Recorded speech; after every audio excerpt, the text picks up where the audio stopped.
I don't feel like making a video today.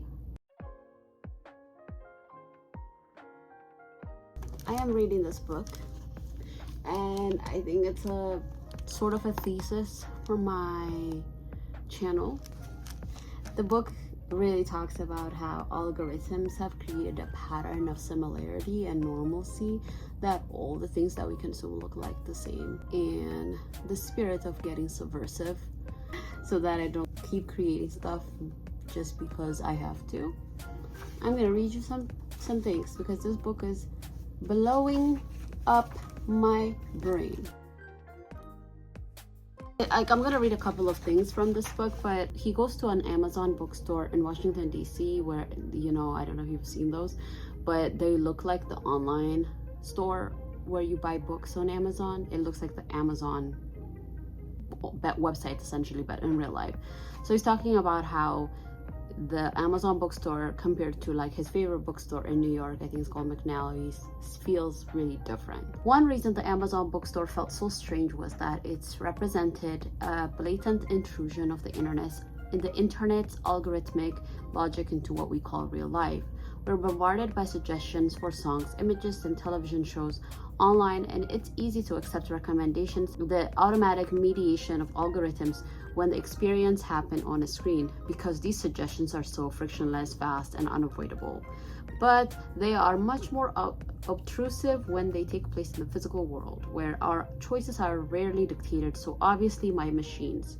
Maybe the Amazon store uncanniness stemmed from how it's confronted me with my own lack of freedom, demonstrating just how much algorithms push us into not thinking for ourselves. The bookstore selection, driven by the average of all Amazon's data, was curiously homogeneous and ultimately boring. It had been aggressively filtered in advance to appeal to me, or at least myself, as a generic consumer with abundant reassurances that other people did like the books on display. But I wasn't excited or encouraged to page through any of them. Rather, I was overwhelmed, which might be the default state of consumers in filter world, surrounded by super abundant content but inspired by none of it. That reminds me also how, like, on Netflix, when you go, it just feels so overwhelming. Sometimes you're just checking the feed to see what's there, you just like leave. Sometimes I just go on random websites and I'm like, I'm so overwhelmed, and I just leave without engaging, interacting, or consuming anything. Then he starts talking about taste and like how taste is very like, it's a very precise thing, and I really like actually this part deeply. So I'm gonna, he kind of talks about either further readings. There is a book that he refers to from 1906 called The Book of Tea, which talks about how Japanese taste and communicating in English feels different. Like, there's a lot of important things. I highly recommend that you read this book. This is one of my favorite parts. I actually sent it to a friend. Normal is a word for unobtrusive and average, whatever won't provoke a negative reaction. Whichever content fits its zone of averageness sees accelerated promotion and growth, like Strange did. Strange is a music that was by this band called, I believe they're called Galaxy 500, and one of their songs just took off on Spotify when none of their music, the other songs or discography, has taken over. And the reason it was so appealing is because it was much more palatable and similar to the other songs that other artists have written. And so Spotify would recommend it as a daily mix or something to folks, and obviously it kept like blowing up and went viral, and so it was sort of an anomaly from their music. And so that's what he's talking about when he's talking about Strange. As fewer people see the content that doesn't get promoted, there is less awareness of it and less incentive for creators to produce it. That also kind of reminds me of how like all these conversations about like anti-capitalism, overconsumption conversations are just blowing up, and they, after a while, you're like, I have seen you react to TikTok hauls, overconsumption 500 times. Like, I just feel like I'm not really getting anything except this pattern of like, it works because that's what's really hot right now. it also makes me question how I produce, my own work and my own YouTube channel itself, or how I edit it. I've gotten, comments of people saying like, oh, this is too fast, like the edits. And some people are saying like, oh my God, like this is too laggy. So even just trying to present something that is palatable to everybody, to the average, to the normal, is a very interesting thing. And so how everything kind of goes through filter world. So it just kind of, I think in an instance, it sort of flattens it. I'm not gonna over edit this video because I feel like that would be defeating the purpose a little bit. It doesn't really make sense for me to edit and to create this like very appealing, palatable video when I am talking about how content is produced in this very precise, clean way. Obviously, I'm gonna edit like general things that I'm like repeating or something. Anyway, let's continue on. The bounds of aesthetic acceptability become higher and tighter until it's all that is left is the column in the middle. While popular styles shift like moving targets, the centralization and normalization persist. That's why when a particular pattern of tweets starts succeeding wildly, seemingly everyone on Twitter suddenly copies it, posting an open-ended request for recommendations, for example, or presenting an absurd joke as something your child, real or made up, said to you. Language itself gets normalized. There's a pressure to be normal. That pressure is just saying, be the same. Whatever is familiar to you is safe and somehow makes you feel like part of the group. Kowalski said that's a horrible vanishing point to that, and that is fascism. He described the condition of filter world as a black hole of normalcy. I shudder listening to that paragraph, and I hope you did too. Fascism means being forced to conform to the tenets of single ideological view of the world, one that may utterly discount a particular identity or demographic. It is the mandate of homogeneity, you know what I'm saying, homogeneity. Filter world can be fascistic in that the algorithmic feeds tend to create templates of how things are supposed to be, always informed by inherent biases, a bracketing of reality that is then fulfilled by users creating a content that fits the mold. Have you seen the same videos trend and show up on your feed? Any feed, I'm talking any feed, YouTube, Twitter, I refuse to call it what it is, Instagram. Like, I haven't been on Facebook, but I'm sure that's the same thing. That bracketing includes forms of culture as well as identities, and might also be accurate to describe filter world as dictatorial or feudal. We all reside online within spaces we have no power over, following capricious rules that we don't approve. Right. Also, I did take notes. Hold on. Oh my gosh. Also, I'm reading like parts of Mary Oliver's devotion. So fucking good. Okay. I have this notebook that I just write ideas as they come up. I got it in Thailand, by the way. So, oh yeah. One of the things that I really want to talk about is that he talks about attention becoming the only metric of quality. And so it makes me think about how all of these videos, I'm going to talk about YouTube because I feel like that's where we're at right now. Attention becomes the only metric of quality for the content, because everything is content now. And it just makes me think about how the algorithm is flattened by engineers unintentionally, but then the algorithm over time learns what people like, and then it like spills out what they need. So it's like, it's all very mathematical, right? But human beings and like art and creation doesn't work like that. So it's like what's the word? They clash. I think it's interesting to me because I think one of the other things that he hits on is that like there's an established pattern of non-originality or like pattern recognition or familiarity. And so there is this like appeal to look the same, filter it through this world of like, does it look the same? Oh my God, there was a part that he talks about like, oh my God, he said it so well. I did write some of the pages, so I'm gonna find it. 57, page 57. He's talking to this Nigerian creator like on online, but she basically had this question of like, do I even like what I like in terms of like fashion, because she's really into fashion, but she's like, do I even like what I like? And so she goes on to say, a lot of culture is shaped around social media now. There's so many micro trends. Before you blink or decide if it's something you like or not, the feed has moved on to the next thing.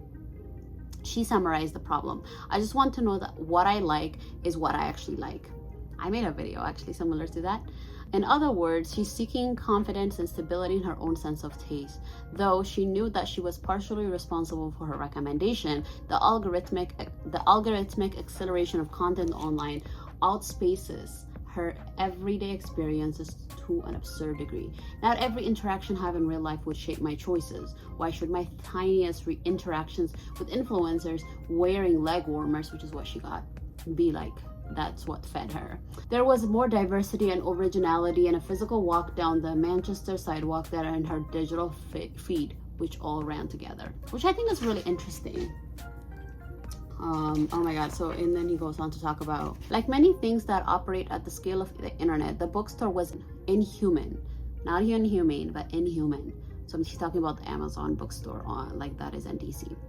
It made recommendations based on the mass data produced by all Amazon consumers.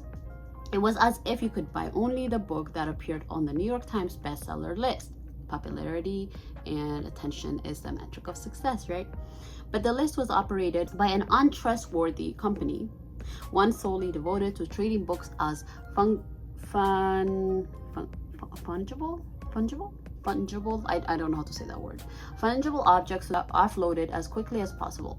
Amazon measured books by sales, the way Facebook evaluates content by likes, an approach antithetical to the romantic vision of a bookstore as a place to escape to discover something new and surprising. There's just a lot of good stuff in this book, guys.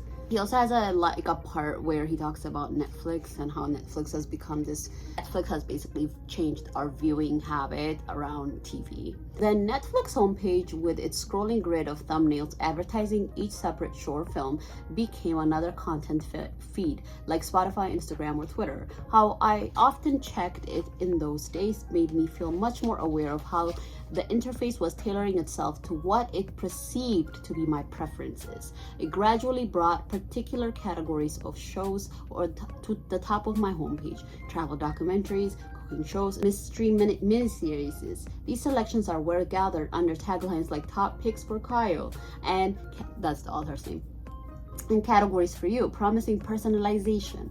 Both the categorized rows from top bottom and the individual shows from left to right are algorithmically ordered. As Netflix describes its official help center, our system have ranked titles in the way that designed to present the best possible ordering of titles that you may enjoy.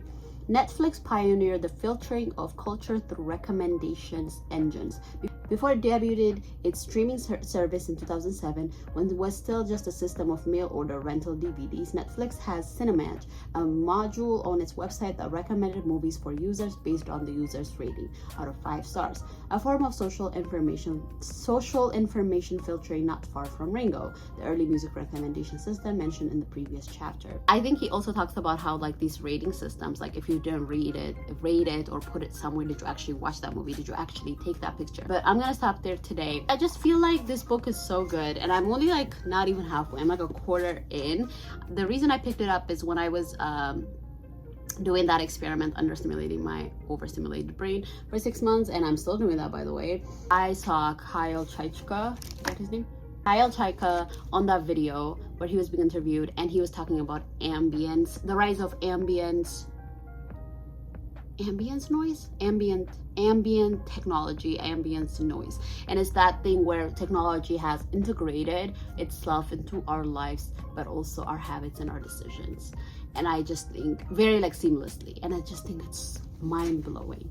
Like I think about like things like Goodreads or like Letterboxd or all these things that kind of identify how we attend it. Like it's like tracking everything we do. It's like surveilling, filtering everything that we do. That's why I'm such like an anti-partyful, because it's like send me a little card, call me, and invite me to the party. I know it's like a lot of work, but like Partyful just feels like another frictionless ways for us to invite people. You need a little bit of an inconvenience, my guy. Yeah, I also really like this general appeal of like how normal is this unobtrusive, unoffensive, and very, very average. And I think that is the pattern of a lot of social media content that does well on the internet. When you see a person just dancing, that does really well. When you see someone doing like, here's my 9 to 5 and after my 5 to 9, whatever, that does really well. But when you have something that is sort of in the middle, that you can't really categorize it or give it a genre easily, that doesn't do as well. Anyways, I'm gonna keep reading this book. If you're interested in hearing more about this, honestly, even if you're not interested, I just want like an outlet to talk about this book. I'm reading this book, and I'm reading Sula by Toni Morrison right now. I do want to read you one of my favorite poems. So this is one of my favorite poems by Marie Olivera. Why did I say it like that? I think it's very offensive, but it's also, I don't know, it's just like, you don't have to do anything is literally the point. But I'm gonna read to you. Wild geese. You do not have to be good. You do not have to walk on your knees or 100 miles through the desert repenting. You only have to let the soft animal of your body love what it loves. Tell me about despair, yours, and I will tell you mine. Meanwhile, the world goes on. Meanwhile, the sun and the clear pebbles of the rain are moving across the landscapes, over the prairies and the deep trees, and the mountains and the rivers. Meanwhile, the wild geese, high in the clean blue air, are heading home again. Whoever you are, no matter how lonely the world offers itself to your imagination, calls to you like the wild geese, harsh and exciting, over and over, announcing your place in your family of things. I hope you have a great week, y'all. Talk to you soon.